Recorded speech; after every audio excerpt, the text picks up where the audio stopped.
Today on the Unidilidon, I have in for repair a Lightspace Venus 22-watt show laser. And it has a note on the top. This is scanner tails. Beams need to be tightened. So it looks like that there is a problem with the internal alignment of the laser heads. This unit did not come with a key for the key switch, so I'm going to have to open up this unit and at least bypass that, get in, check the alignment. So I've already taken off the screws that are for the top cover. Let's go ahead and remove that. Get a good idea of what's inside one of these laser units. Flying camera action, away we go. Alright, so we have two laser heads on the inside of the laser. This is going to be your mixed green and blue. This one is going to be the red. These cables go to the Galvos, our scanners up in the front. We got those two Galvo amplifiers here. Got a couple of laser drivers. Let's see, this one's marked blue. This one's marked red. It's probably the green laser driver right here. These cables aren't the best. A lot of the lasers at Lightspace have problems with these cables. Just in general, if you have problems with your lasers kind of flickering in and out, go ahead and check those. Take a look over here at the key switch. Has it been, yep, the person who's been in here before is throwing some solder on there. That's nice. You don't have to worry about doing that. We've got a board back here. That's the Moncha board. So that handles things like the output routing for the analog signals going to the scanners from like the ILDA or the built-in controller. And then over here we have the daughter board for the ILDA, the DB25 for analog input. And over here we have an FP4. So that's made by Pangolin, and that is an internal controller. And you can run the laser independently. You see the screen here, powered by Pangolin. Not Pangolin, this is genuine stuff here. So hopefully we can get this to run the laser, get it into the test patterns. Won't need to hook up a computer, but that's what we're looking at. A couple of laser drivers, laser heads, scanner amps. The power supplies are going to be on the bottom. That's why you don't see them. That's why the power's down here. So let's go ahead and see if we can power up this unit, see what's wrong with it. Alright, of course we need some power, so flip on the switch. We get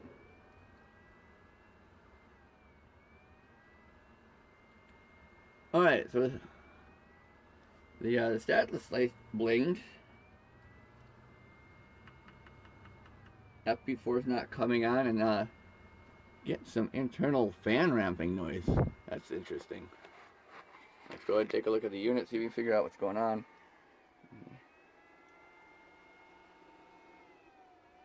That's not those fans. I don't know if you can hear it or not. Listen real closely, you should hear that fan noise. Yeah, it sounds like there's a dead power supply in the bottom of the laser. It's not fully turning on, it's just cycling on and off. So it looks like we're going to have to flip this laser over and investigate what the problem could be inside the underbelly of this unit and get a good idea of what's going wrong. Until we do anything, we're going to need some power. And it's still chooching. Good output caps. Put this on just to kind of make sure it's safe. And flip this over as best as I can. Alright. Now we open up the bottom of the laser. It's just 6 screws to remove. On the Lightspace lasers, you don't need to take off the feet.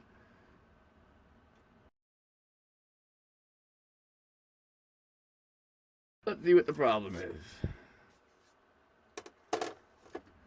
Alright, so you got a couple of power supplies inside this laser. This right here is a big 12 volt power supply.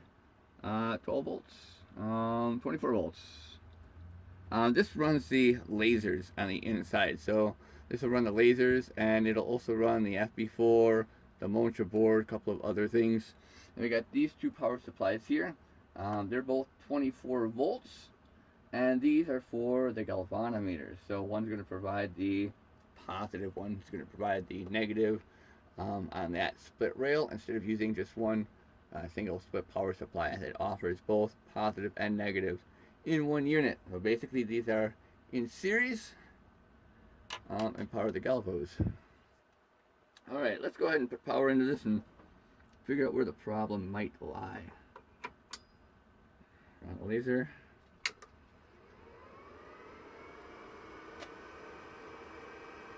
That's interesting. It comes right on like that.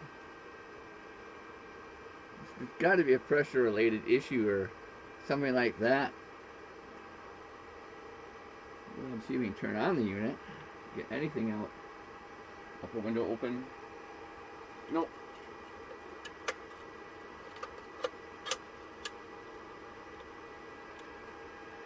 Well, everything looks good now. That's strange.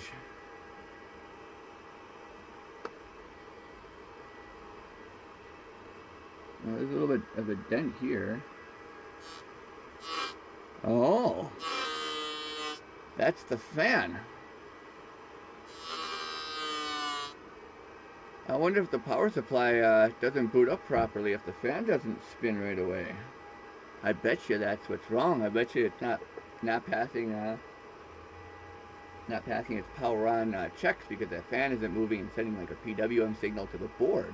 But if that's the case, that's a pretty easy fix. It looks like all I'd have to do, pull the power supply, make sure the fan case, the plastic cage isn't broken, and remove that dent and take a look at the bottom of the panel. Oh yeah. Yeah, that is a pretty good dent in there. So that's going to need to be pounded out too, so that way it's flat. Make sure there's probably a little bit of headroom. So we can get that to run a little bit better. Alright, the FP4 did come on. That's good. So take a look at the built-in controller here. It's upside down. We're going to put it into test mode. See if we get anything. Alright. Test mode set up. We're going to turn down the brightness. And I'm doing this just because if the optics are dirty or whatnot, I don't want to get those all burned up. So let's go ahead and set it to 20 actually. Should come on at 20. Test pattern 1. Yep, that works.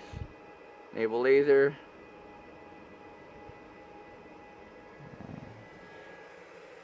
Getting nothing. So maybe it doesn't have built-in test patterns.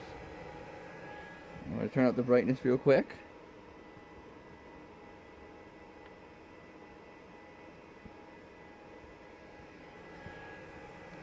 Yeah, we should be seeing something out of that laser right now if it's functioning properly. I don't think there's any test patterns on this laser. Well, let's go ahead and pull the power supply out and see if we can fix that up. That way we can actually work on the top side of the laser with this thing operating properly, fully powered. Go ahead and power down the unit. At this point, I have prepared the power supply and taken the top off. I'm going to show you real quick how I did that because it's a pretty simple operation. The power supply is held in by 4 aluminum mounts, and each mount has 2 screws that secure it on the inside of the laser. Once those are all done, you can remove the power supply just by lifting it up and out of the laser. I recommend that you do this with the plug removed and unplugged. That way you don't shock yourself and get nasty mains voltage. It's no fun to play with. That'll give you access to the 2 corner screws here that you have to remove, and the screws here on this side that you have to remove. The screws in the center areas, such as these 2 right here, are actually attached to heat sinks on the inside of the power supply. So if you remove them, it ain't the best thing. You can see what I mean. So let's take a look at the cover. Yep, you can see the dent right there. So I'm going to see if I pound that out, make that flat again. It's a pretty comprehensive power supply. Let's see, quickly go through what we have for parts and layout real quick. Not really a power supply expert. My main thing is to make sure that the fan is in good working condition. So here on this power supply, let's see, we have the mains input. So AC coming in through here, live and neutral, earth, ground. These should be the class X capacitors, common mode choke, class Y capacitor, fuse for the live. Got a couple of capacitors here. What looks to be either a resistor or MOV, or what's the other one? It's not important. A relay here for turning on and off the high side. So that's nice. And what looks to be 2 current shunts here for detecting whether or not too much current is being drawn in case there's a problem with the power supply. This could be a filter right here of sorts, or it could be for like power factor correcting. Got our high side capacitors here, so those will be charged off a full bridge rectifier. You probably see underneath here, and it's probably the full bridge rectifier tucked down in there. Over here we have two more either transformers or inductors. Now, if they're transformers, they could be running for the 24 volt output DC, which it could be, or they could be for things like power factor correcting, whatnot. So, but yeah, this could be our side where it gets switched. So these would be switching transistors too for switching the high side across the transformers and providing that lower output. This right here is probably like standby transformer, which powers this board right here. That's the brain bits of the power supply. This side is going to be output rectification.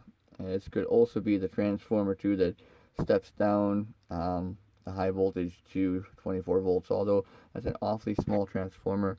Are these the same transformer, TF1455? No, 1452. Oh yeah, I have to look up those transformers on my own time, see what they do. And then our output filter capacitors right there. They could be bigger, but yeah, pretty nice. That's probably a output current shunt too right there, or it could be just a little jumper. Interesting. Anyway, as I said, my biggest thing is to make sure that the fan is okay. So let's take a look at this fan right here and inspect it for cracks.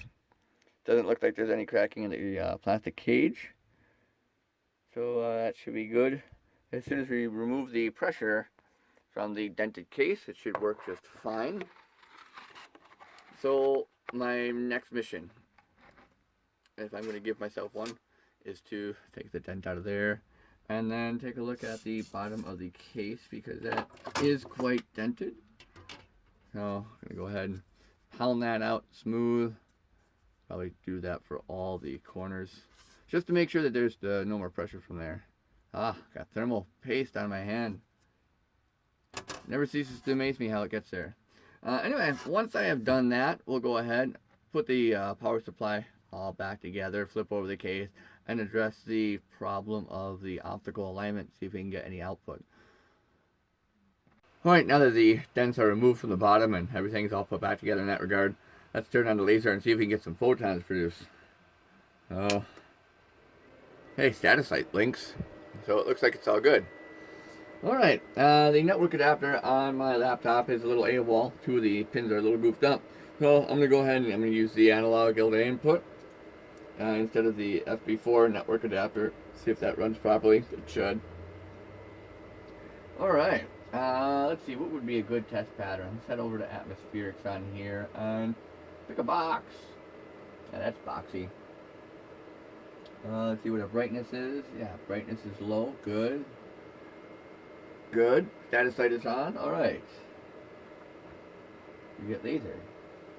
Hey, we have laser. That's good. Program's chugging a little slowly, but laser is good. Alright, let's see if we have all of the colors. It looks like we have all the colors. No. Red. Green. Blue. Yeah, turn up the brightness.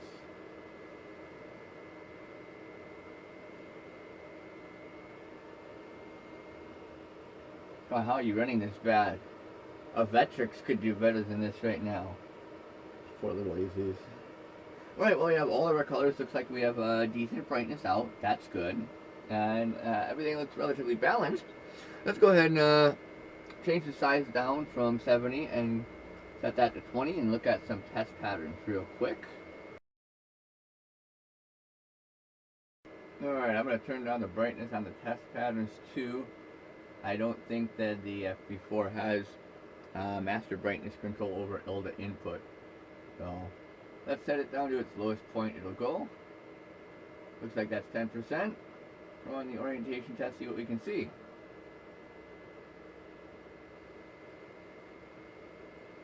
Oh, that's a bit rough. Oh, the shutter isn't opening all the way. Alright, well that's a problem. We'll have to go ahead and see if the shutter's good and see if there's a problem with the little shutter driver IC. Definitely looks much whiter now. Let's see if you can see that. Fine camera action. Yeah, it's real hard for you to see. Hold on, let me see if I can throw a filter on the front of the phone real quick.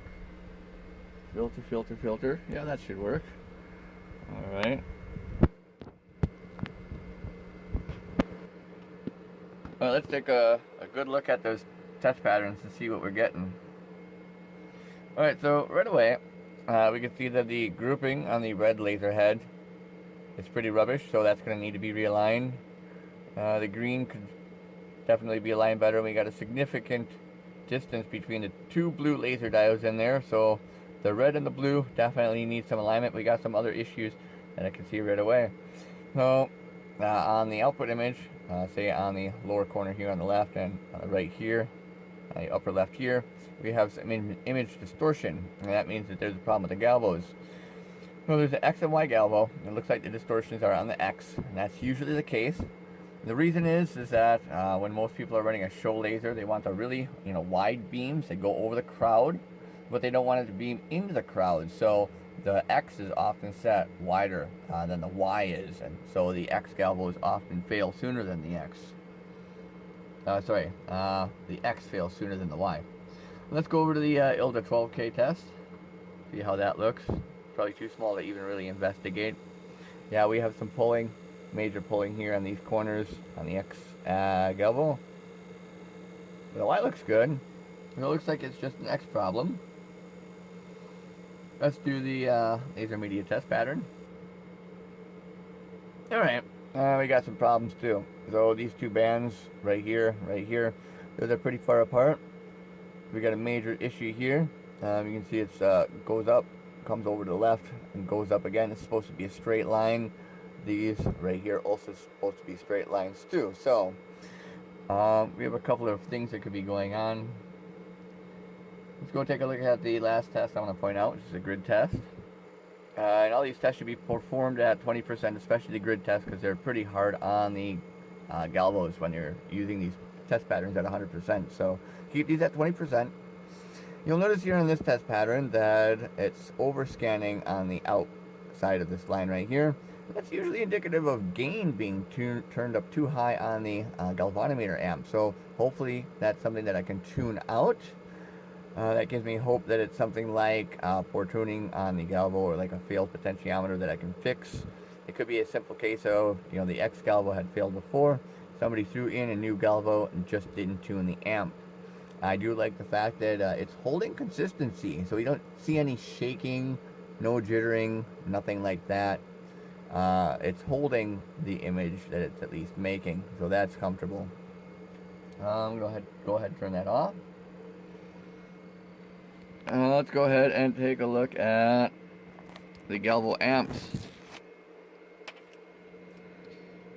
Alright, so I did a video on YouTube about galvanometers before. These are closed loop galvos, so basically they're actuators, rotary actuators that turn clockwise and counterclockwise, and they rotate the mirror here and deflect the beam at different angles.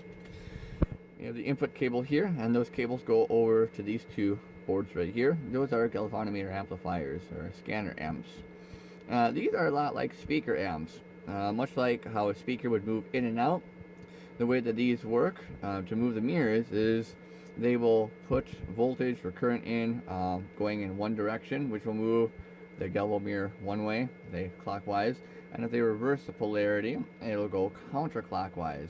On a speaker, it would go in or out.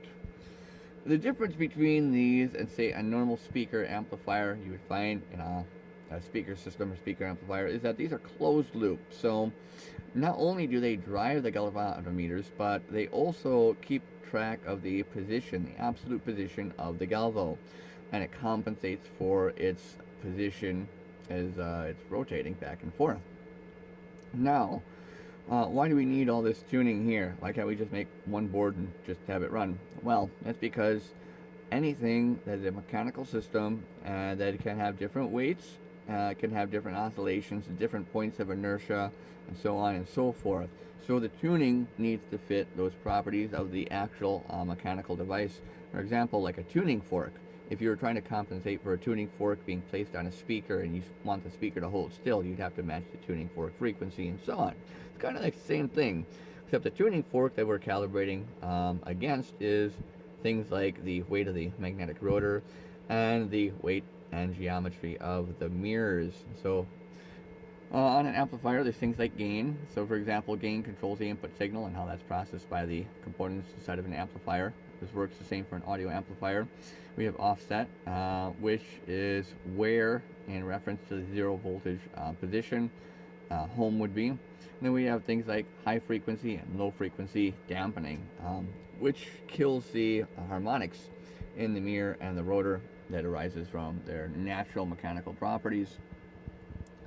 So, I would love to be direct and say, you know, this does this, this does this, this does this. And I could do that. I tell you, though, this is gain, this is offset, this is high frequency, low frequency. But the truth of the matter is it really is something that you need practice on doing. I'll link down a video that shows how to tune these, but even in that video, you notice that the guy who's doing the tuning, he goes, oh yeah, we're going to tune this, and then we're going to tune this, and after a while, you'll notice that he goes just back and forth almost arbitrarily as he does the calibrations. So that's what I'll be doing. Sadly, it's something that comes with experience. So what I'll end up doing is I'll flip the laser around. I'll project the image on a larger surface so I can get a better idea of what I'm doing. I'll go ahead with the turn pot tool on the X galvanometer amplifier and see if I can tune out that distortion. If not, it could be a failing Galvo, and then we'll get into reasons why that could be. But my suspicion is if anything, it's a failing magnet from being overdriven. And with these things, these are beautiful devices. So you really do have to kind of treat them with respect. If you run your lasers at 100%, they're going to fail sooner. I make this saying, I says, sure, my car on the dashboard says 160 miles per hour, but to heck if I want to be in that car for 8 hours as it's going 160 miles per hour. So, yeah, relative maximum specifications shouldn't always be where you run your lasers at. So let's go ahead and flip this laser around and project the image on a larger surface. The one thing that should absolutely be done at this point, I'd say, is to pull the front cover off and clean the output window and the galvanometers and whatnot, just to make sure that there's no damage to the optics. And I gotta rescue the power LED. It's trapped. So let's go ahead and pull this cover off. See if we can find the LED. Well, that's not a good sign. LED is not lit up. That should be. So it looks like I'm gonna go check that out too. Lots of dirt inside this unit. Oh, I bet the other side of this is gonna look beautiful. Oh yeah, looks like a freshly dusted brownie. And yeah, the output window. Clean that. Yeah, atrocious galvos. I'm gonna go ahead and give those a clean with some acetone and a Q-tip, and we'll come back to doing the Galvo tune-up. Oh yeah, that's much better.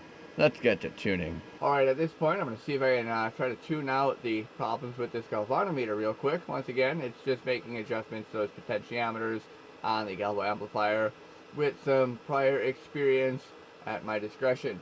So, let's go ahead and see what we get. And as you're tuning a Galvo amp, not only are you going for a good image output, but you want to make sure that the Galvos are running pretty quietly as well. This will definitely tell you a little bit about the tuning. The more out of tune, or the more it has the force of good image, the louder they'll tend to be.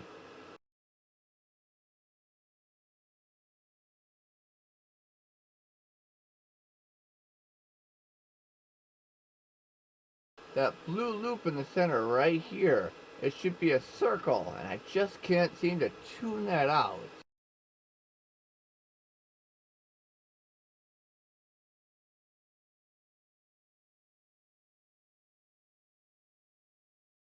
Honestly, I wish it was a little sharper, but overall, it doesn't look bad. Did I bring that in just a hair tighter, maybe? But I think I'm getting nitpicky, and these Galvos have probably seen better days in total, but take a look at our test patterns again. Bring that one up in the center. Yeah, I think that's going to be the happiest medium amongst all the test patterns that I can manage. Now that I've tuned the galvos a bit better, I feel more comfortable with running the laser for longer durations without any more damage to the galvos than they already may have. Although if they don't pass testing or I can't tune them in perfectly, I may recommend replacement on that soon. Anyway, there's a couple more problems to address on this laser. The first being the emission LED here in the front. You need to figure out why that's not lighting up. I need to address the problem with the mechanical shutter here in the front, as well as address the alignment inside the two laser heads. Now, at this point, if you're working on a laser, there's some important things that you need to remove from your laser. Let's go ahead and show you what I removed, see if you can figure that out. Here we go. Let's take a look at the laser.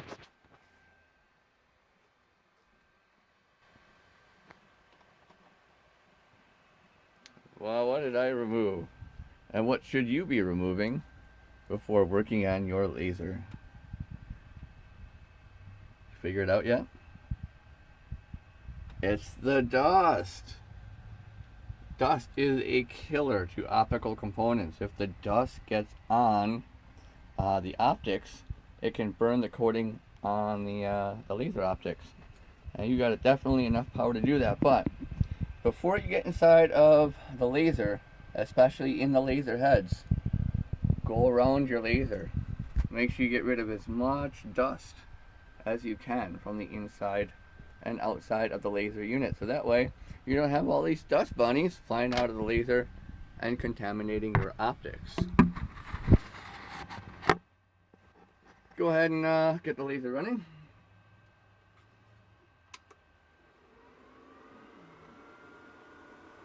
The first thing I'm going to do is I'm going to address the mechanical shutter here. I kind of want to see if it runs with an external power source. Now you can also use a multimeter to check the shutter across the input pins.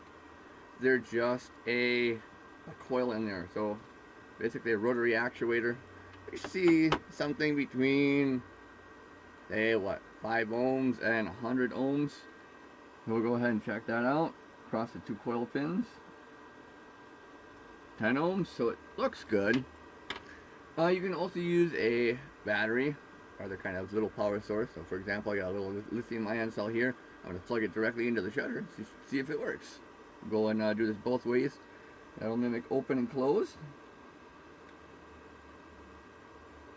Well, we got some motion that way. That looks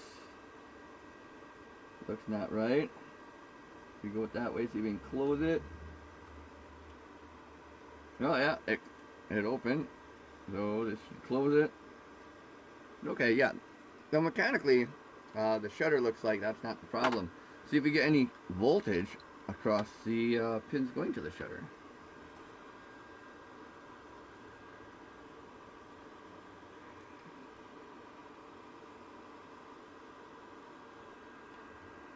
Minus 2.3. Okay. See what that does. We're getting something.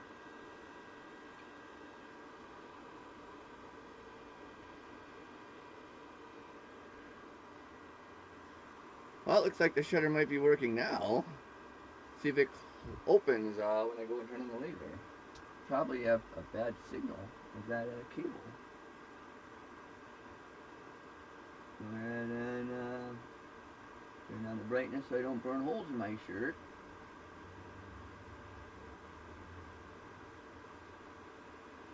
Alright, and the shutter opened.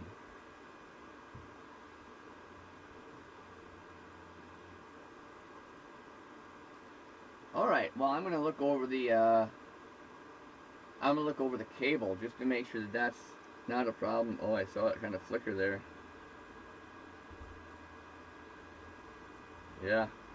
So it's a connector problem right here. The connector definitely needs to be clean. Oh, it's loose. Is the shutter loose? Yeah, the shutter mechanism is loose. It might not be the connector. I'll go ahead and tighten that down too. We'll go ahead and clean out those connections, make sure it works properly. And the emission LED. Let's see what could be the problem on this. Oh, no, that doesn't help. So the wire's broken. If I connect this, will it light up? Find out. That does. Yeah, I might put in a different LED. But then again, these shop lights are pretty bright. Okay, well, all I need to do is solder the wire back onto that. Looks good. Let's see if everything else is fine. No problems. Yeah, I'll go ahead and recheck the wire on here. Tighten that down real quick. That's in a good spot.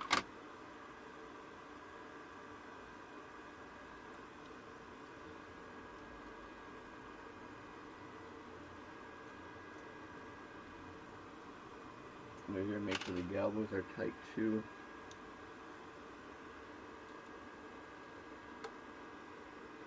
That could have been tighter.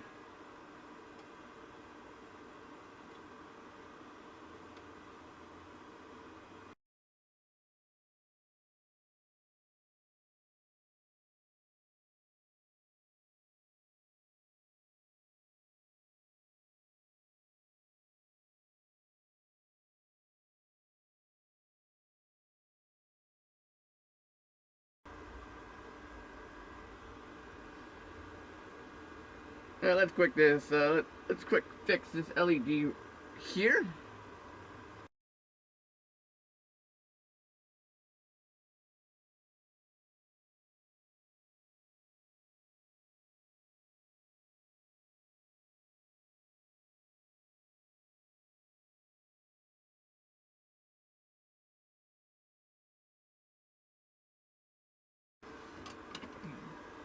Guess time for a new LED.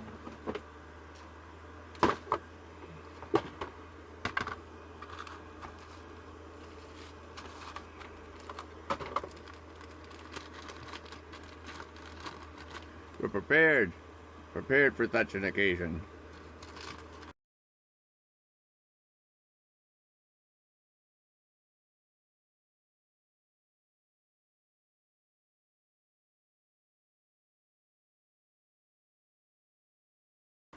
All right, I think at this time I can take the unit out into the other room and set it up for my far field alignment. So what I'll do is I'll set this laser up. I'll bounce it off a mirror that's on the other side of the house, and then we'll take a look at the alignment right by the laser, which makes things really easy. And now for my favorite part, that's the optical alignment, checking out the inside of the laser head, because we get to see all the fancy fun bits. Alright, so let's go over what we have. Over here is the red laser head. There's 30 red laser diodes here. These are all going to be the 185 milliwatt single mode sharp laser diodes. Looks like somebody's been in here and marked a couple of these with a black Sharpie. I also don't see any lasorbs on here, so that means there's no protection as far as ESD and that sort of stuff. So that doesn't surprise me. How many marks do we have on here? 1, 2, 3, 4, 5, 6, 7, 7 dead laser diodes, possibly. No marks here. That's good. Let's see. It looks like we probably have 1, 2, 3, 4, 5, 6. Probably 6 green and 8 blue. No, 4 blue here and 4 blue here. A couple of different types of optics, but they're all on the same type of mount. So let's take a look at one of these mounts real quick. There are two different adjustments you can do on the mount 3, but in this case we can only pay attention to 2, hopefully, and that is the rotational adjustment, which is the left and right, and then the vertical adjustment, which is done by this little hole here, which allows the mirror to rotate this way on that screw here, and the horizontal is done with this. Now when you're adjusting these optics and you have them bouncing off the galvanometers in the front of the laser, you have to translate the horizontal movement to vertical, vice versa, and that's due to the reflection geometry off the two galvo mirrors here. The other type of adjustment is what I call the strafing adjustment, and that's where you take the optical mount and you move it in and out to adjust where you want your beam to go this way, and the rotation is this way, and then the vertical is done like this. So there's 3 axes of movement adjustment you can do. There are a couple of different types of optics. So there is all these little triangular mirrors. Those are the knife edging mirrors. So there are 3 stacks, and each stack has 5 in the row. You can see 1, 2, 3, 4, 5 right here, 5 here, and 5 here. And that gives us 5 here on the top, 5 in the middle, 5 on the bottom. These are at slightly different elevations. So if you take a look at here, you can see where the brass is a little step higher.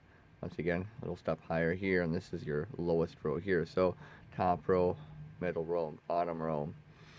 Those reflect off this first surface mirror here through this optic. This is a quarter wave rotator plate, 90-degree wave rotator. So the light that comes out of the diodes, those are, I believe, vertically polarized, and they're rotated 90 degrees. So the polarization is going side to side like this, and it changes the optical polarization to go vertical, which allows it to bounce off this optic here. This is a polarizing beam splitter plate. It does the same thing as a polarized beam splitting cube, polarizing combined cube. So the lasers that come off here, those are polarized still in the horizontal, because they don't go through a quarter wave rotator plate, 90-degree wave rotator, and therefore they don't bounce off the optic. Instead they go through.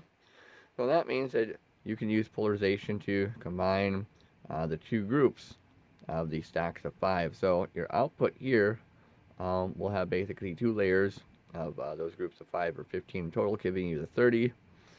Over here, it's the same thing going on. So we have these 4 right here and these 2 right here, and you can tell the angle of their reflection by the knife edging mirrors here. So these 2 would join up with these 2, and then these 2 would go over those 2, and then give you your 6 here.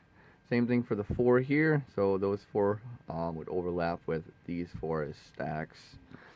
So what I'm going to be doing is, firstly, I'm going to be checking to see which laser diodes are good, bad, making sure that there's no problems.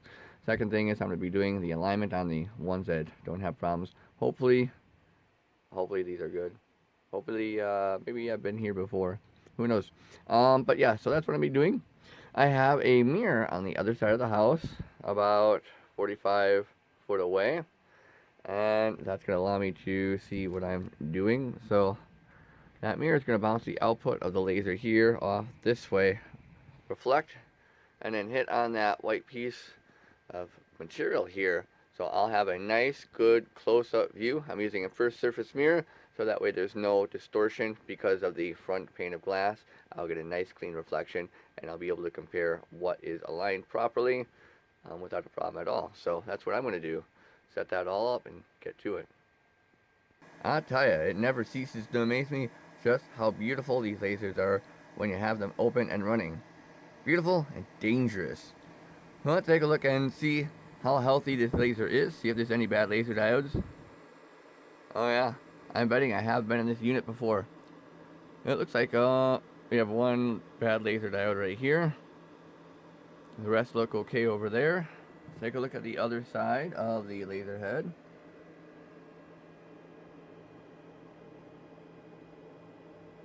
Looks like we might have another dead one right here. So 2. That's not bad. All the greens seem to be good. I don't see any problem with the blue either. Well, I think maybe just 2 reds. Now, I don't have the laser running that bright right now, so those reds might not be at full power. So I'm at about 6% brightness. I'm going to turn up the brightness of the laser all the way up to 100%. See how the laser diodes look at that brightness.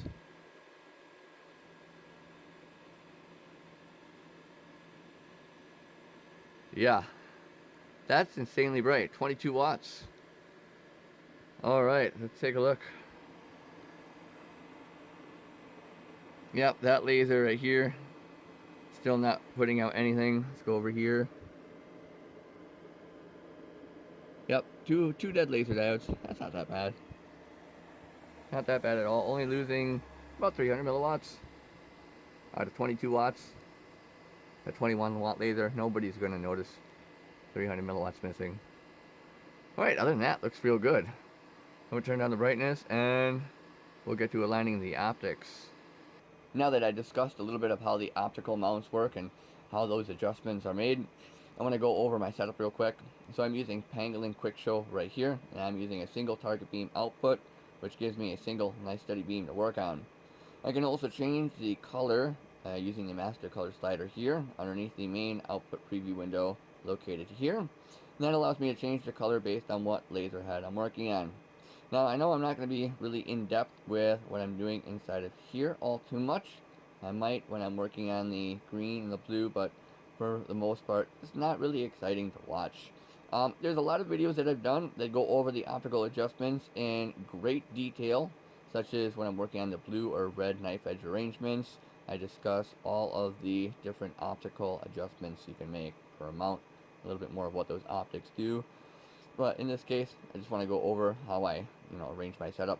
On this side, I got a mirror that bounces out the output. Here's my output. You can see that there's a couple of different outputs. So for example, here's a laser diode. Here's a laser diode right here. It's not a clean group. I'm going to go ahead and clean that up. I like to section off banks in the laser head. What I do is I use this somewhat translucent material. Why do I use a translucent material? Two reasons.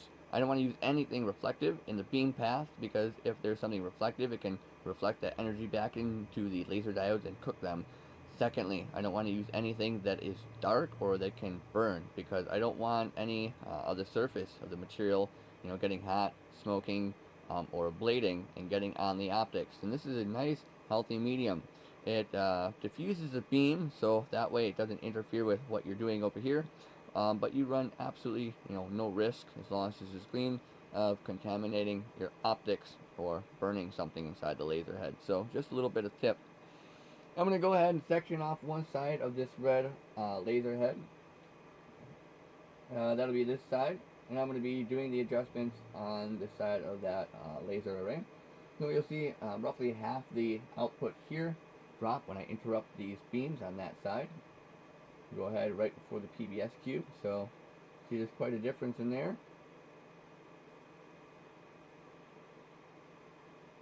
Let's use a smaller piece.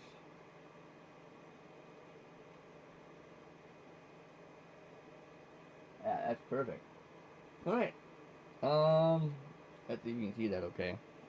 Now I'm going to turn down the brightness so you can get a better look at that. Alright.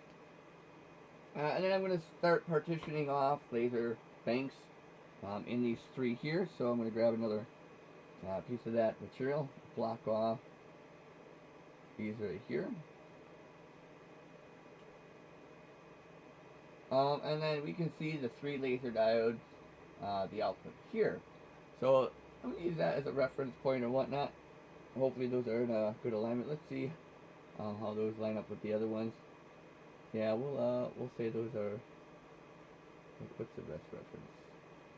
They're all over the place. Yeah, we'll start the alignment with those two.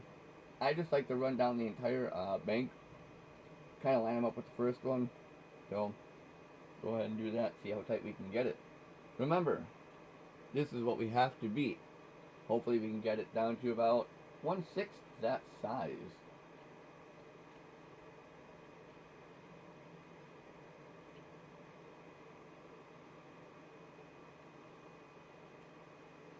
This is a very time-consuming task.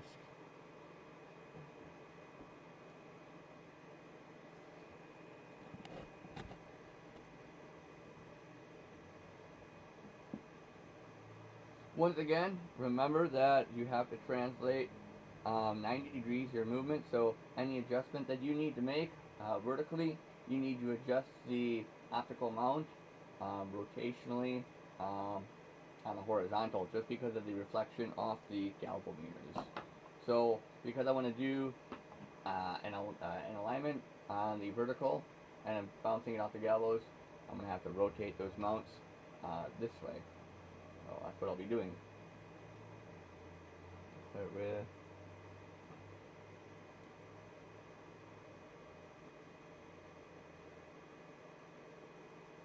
So here's the output of two. We have one higher than one of them, so I'll go ahead and line those up. And it should just take little nudges, really.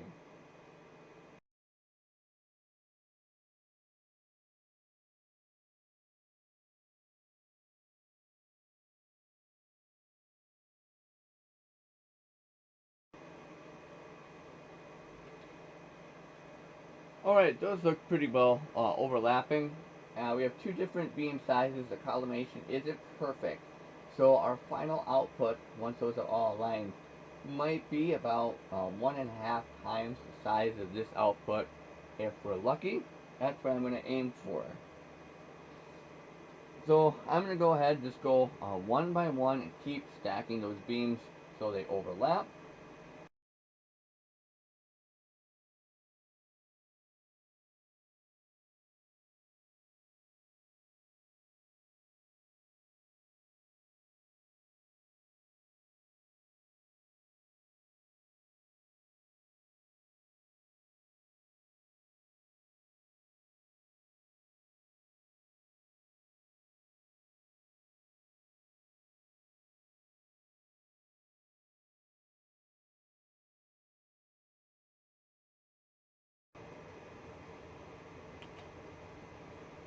Much better.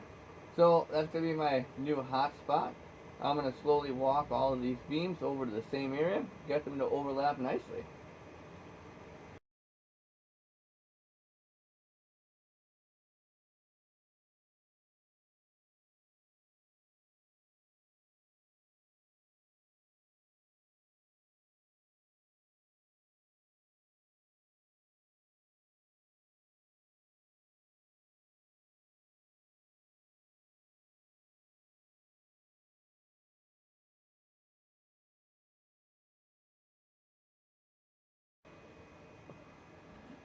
All right, let's compare.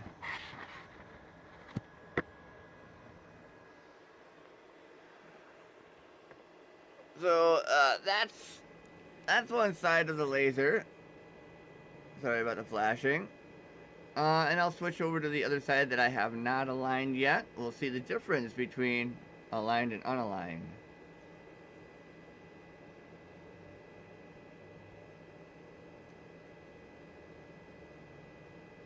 Unaligned. Aligned. Apologies on all the flickering, but it's sort of the nature of the beast. Here is the output of all the reds after they're all aligned into one group. I've got a nice closed group of about 15 by 40 or so millimeters, which isn't bad at all. I'm very happy to see that. Now, you might think, compared to a laser pointer or whatnot, that spot does look pretty big, but it's actually not. It's really small. And that's part of the reason why we use all of these single mode red laser diodes and not, more powerful red. So these are only 185 milliwatts a piece. You might think, well, that's not, very powerful. And it isn't. They got laser diodes in red all the way up to 2.4 watts for laser diode. And you can commonly pick them up anywhere from 500 to 700 milliwatts. No problem. In fact, this is a 700 milliwatt diode, so this diode is much more powerful than one of those single diodes in of itself. But the divergence on this one, even though it looks smaller, pretty terrible. I'm going to use this, I'm going to reflect this off the mirror and back. We're going to see what the divergence between the single modes, a multi-mode laser diode really is. Yeah, put my eyeballs in a little bit of danger here.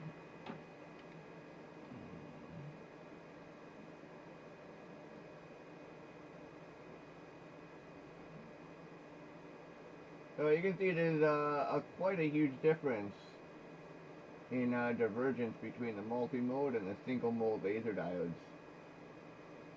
Huge. And that's why we use all the little single mode laser diodes. And the advantage of having so many is we get to do this.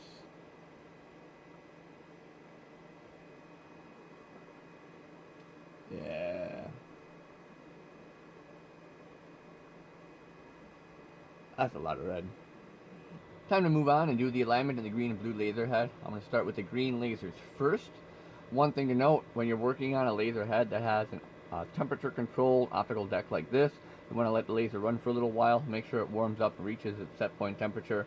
Metal expands and contracts with temperature, so if you set it at, say if it's too warm or too cold, you won't get the optimal alignment, so make sure it reaches its equilibrium. We have 4 laser diodes in each bank, so 2 uppers here, 2 uppers here, 2 lowers here, and 2 lowers here, giving us an output of 4 beams like this. I'm going to go ahead and isolate this bank off, so that way we don't have this coming through. And that's the section that comes through Off the knife edge mirrors this way, goes through that quarter wave rotating plate, and then reflects off the polarized beam splitting optic here, and then out through these anamorphic prism pairs. Those are for fast axis correction. Make sure the divergence is lower. These are multi-mode diodes.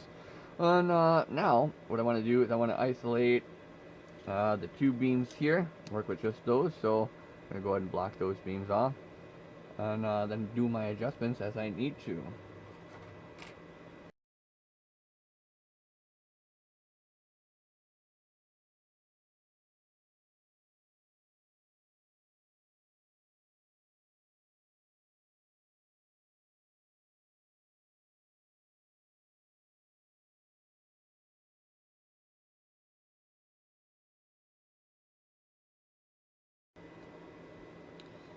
Alright, and now that I lined both sides up independently, all I have to do is adjust that to bring those two master dots together and overlap. Pretty simple.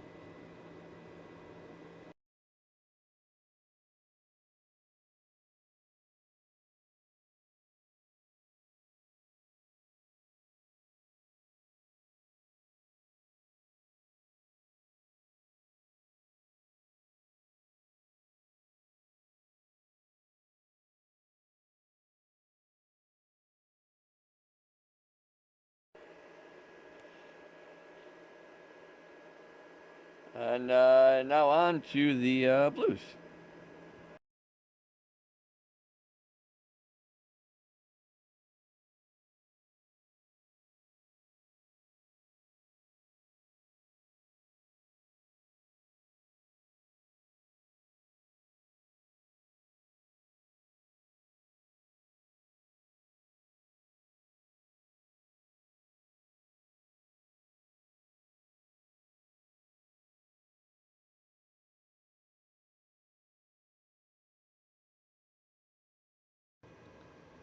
Alright, at this point, we should be able to bring those two together. And the last thing we'll need to do is the RGB diaper train.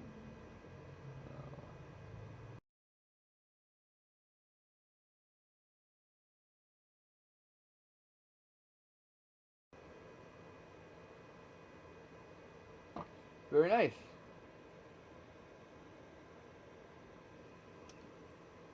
Here's all the colors now. Turn down the brightness on here.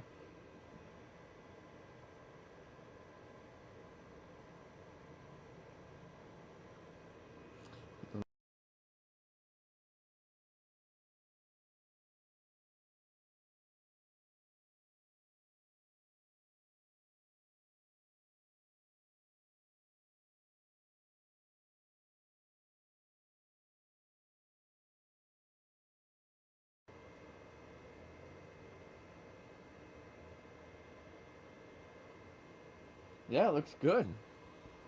It looks real good. Alright, time to throw the top of the laser head back on and finish it off. Man, that is bright. As you can see, we had another sacrifice to the gods of photons, and my camera sensor didn't stand a chance compared to the 20 watts or so now capable of coming out of this laser. But on the upside, the laser works beautifully now. While the topic of precautions and safety is fresh on my mind, let's go ahead and discuss some of that. Now, obviously, these things are, hazardous to downright terrifying.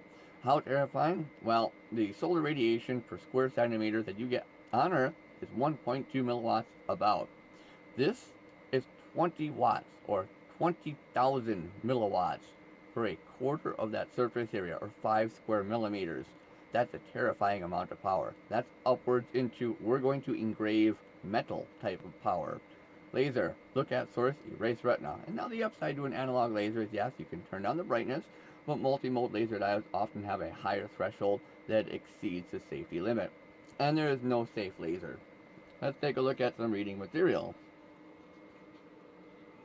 Alright, it says, the ocular hazards represent a potential for injury to several different structures of the eye, generally depending upon which structure absorbs the most radiant energy per volume of tissue.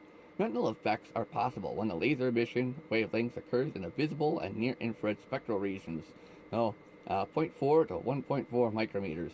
That means about 400 nanometers to 1400 nanometers reflection entering the eye. These wavelengths can be focused to an extremely small image on the retina. This is very true. I have permanent eye damage from 90 milliwatts. The incident corneal irradiance or radiant exposure will be increased approximately 100,000 times. So according to this, if you have a 1 milliwatt laser, say for example a 638 nanometer little red laser pointer, even if it's 1 milliwatt, that little area of cross section, 638, that hits your eye, that can be upwards of 100 watts. It's just so small that you don't notice the damage, but the power, energy, density, energy concentration is there. So there's no safe laser. Keep in mind. The book says it, it's gotta be true. But yeah, always be mindful of where your beam is going. You can always replace a camera. You can always use laser goggles. Not easy to replace eyeballs. So be mindful of that. Well, let's see how long this camera lasts. Anyway, to wrap up the video, I hope you enjoyed watching and learned a little bit more about working on show lasers. And of course, if you have questions on working on your own laser equipment, do leave them below in the comments or even send me an email. I'll be happy to help out where I can. There's interesting things coming up on this channel. The next video will probably be on these Novolux Protera units. So these are intracavity doubled vertical cavity surface emitting lasers. This one does 532 nanometers, maybe. And I've got a couple of 488 nanometer laser parts. So we're going to see what we can get running. It should be an interesting challenge. The other thing I've been working on is scaling up my laser driver architecture. So this one can do 25 amps. We're going to be working on some larger GPSS lasers as well. I'm very much looking forward to that, getting some larger lasers on this channel. It'll be fun. And for those of you who are interested in these show laser repairs, I've even got some interesting stuff coming up for you. The next video on show lasers will probably be these RGB laser bars. These are made by Lightspace. And I'll be doing a whole bunch of routine work on them, cleaning the optics, replacing some of those, and so on and so forth. So, interesting things coming up on this channel, which means, as always, stay tuned for more. Now let's go watch a 22 watt laser. Warning, reactor core is at critical.